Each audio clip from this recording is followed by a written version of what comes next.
நான் உங்க மனசுல இப்ப உங்களுக்குள்ள நீங்க வந்துட்டு உண்மை வச்சுக்கோங்க. இங்கக்குள்ள நீங்க உண்மை வச்சுட்டு நீங்க இப்போ என்கிட்ட பேச வேண்டாம், உங்க உண்மை மனசுக்குள்ள பேசுங்க. நான் இங்க வந்துட்டேன், என் குருவை பார்த்துட்டேன், என் ஆன்மாவை சுத்தப்படுத்திக்கிட்டு இருக்கிறேன், இந்த இடத்துக்கு நான் தொடர்ந்து வந்துட்டு இருக்கிறேன், அம்மாவை தினந்தோறும் ஒரு காட்சிகள் கண்டு நான் மனம் மகிழ்றேன். இந்த ஆன்மா எங்க குரு சொன்னது போல, என் தெய்வம் சொன்னது போல வெளியில போய் செயல்படுது, வெளியில போய் செயல்படுத்தி இன்னொரு ஆன்மாவோட தொடர்பு கொண்டிருக்குதுன்னு நீங்க யாராவது சொல்லுங்க பார்ப்போம். வெளியில போய் நான் பேசியிருக்கேன், வெளியில போய் பேசி நான் ஏதோ ஒரு செயல்பட்டு நான் இப்போ வந்துட்டு அவங்கள வந்துட்டு நல்வழிப்படுத்தியிருக்கேன், இந்த ஆன்மா அந்த ஆன்மாவை நல்வழிப்படுத்திச்சுன்னு சொல்லுங்க யாராவது. சிந்திச்சு பாருங்க. முடியாது, உங்களால இல்ல.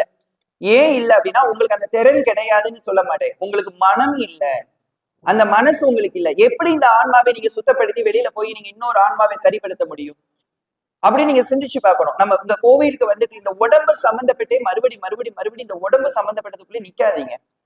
இந்த உடம்பை விட்டுட்டு வெளியில போறதுக்கு முயற்சி பண்ணுங்க. இந்த உடம்பை விட்டுட்டு வெளியில வாங்க. இந்த உடம்பு உங்களுக்கு வேண்டாம். இந்த உடம்புக்கான விஷயங்கள் உங்களுக்குள்ள இல்ல. நான் உங்களுக்கு ஒரு கதை சொல்லியிருப்பேன். ஒரு ஊர்ல ஒரு தண்டரா போட்டுட்டே வந்தாங்க.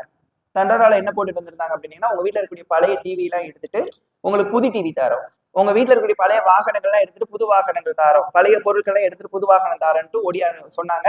எல்லாரும் என்ன பண்ணாங்க, பழைய டிவி கொடுத்துட்டு புது டிவி வாங்கிட்டாங்க, பழைய கார் கொடுத்துட்டு புது கார் வாங்கிட்டாங்க, பழையோட இது பைக் கொடுத்துட்டு புதுசு வாங்கிட்டாங்க, இப்படி எல்லாம் வாங்கிட்டே இருந்தாங்க.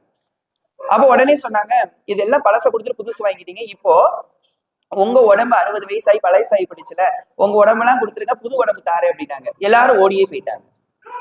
ஐயோ இந்த ஆள் என்ன இப்படி சொல்றான் அப்படின்னு ஓடியே போயிட்டாங்க. ஏன் இதை நான் சொல்றேன்னா, நம்ம உடம்பு இந்த நீங்க இன்னொன்னு விஷயங்கள் நினைச்சு பாருங்க. பெரிய பெரிய மகான் யோகிகள் எத்தனை ஆண்டுகள் வாழ்ந்திருக்காங்க, அதாவது 800 1000 இப்படி வாழ்ந்தவங்க எல்லாம் இருக்காங்க.